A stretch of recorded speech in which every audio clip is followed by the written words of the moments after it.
Hi, this is Chris here with EverydayVBA. This video we're going to be creating a macro that snaps to the chart. Really what that means is we're going to be writing a macro. You've got a chart here and I want it to fit exactly into this square, into these cells, and so that's what we're doing. That was really the challenge. It just makes it look really pretty. It makes it look really nice when all of your charts line up like that. And there's actually an easy way to do that. It's fairly complicated as far as you can run into some hiccups when you have multiple charts, and so I'll walk you through kind of what I did to get around that. So first thing we need to do is open up our Visual Basic editor. You can get there by hitting Alt F11 at the same time.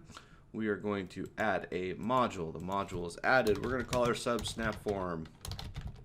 SnapForm is loaded. First thing we need to do is we need to declare, we're going to do chrt as chart. Alright, so we've got to declare our chart. We also need to set up a range. So we're going to go dim rng as range. And the reason we're going to do that is because we're going to actually use Application.InputBox to declare a range. So we're going to set rng equals to input or Application.InputBox, and then we're going to go select range, and then we're going to call this selection. Actually, I'm going to hit a space and then an underscore, and then I'm going to go, and that's going to basically take me to the next line. Title is going to be selection, and then we're going to do type. I'm going to do colon and then equals, and then the type is 8, and really that type is that's to select a range, so you can have the input box doing that all for you. So now that we've got that, we need to set. Let's set the chart here. Set chrt as active AC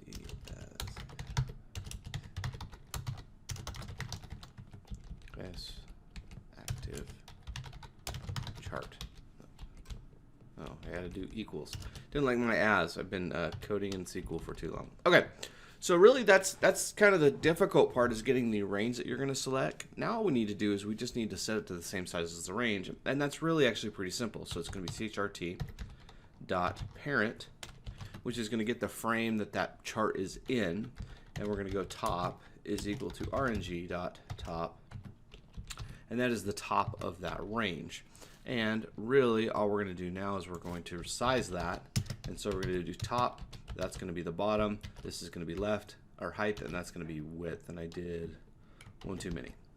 So we're going to go top, and then we're going to go left,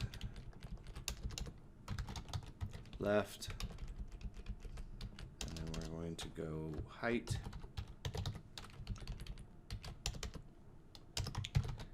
height, width, and I've probably spelled something wrong, so I'm probably going to get an error here.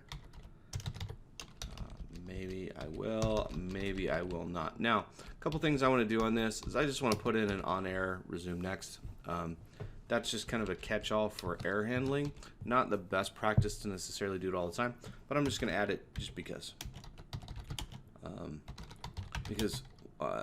One, we've got a really small section of data, and it's very likely that you're not going to actually have the chart selected, and so this is a good way to be like, well, if there's an issue, just kind of plow through.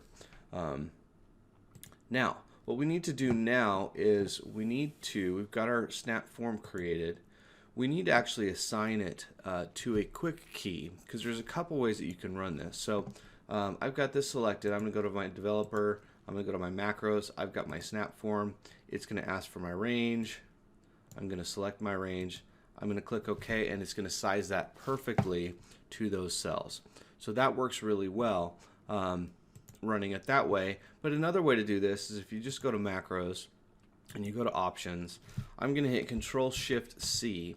Now what I did is I held the Shift key down and I held C. Now I can't use Control-C because that's designated for copy, but since this was a chart, it made sense to do Control-Shift-C, and we are good to go there. So I've got this selection right here. I'm hitting Control, I'm hitting Shift, I'm also pressing C.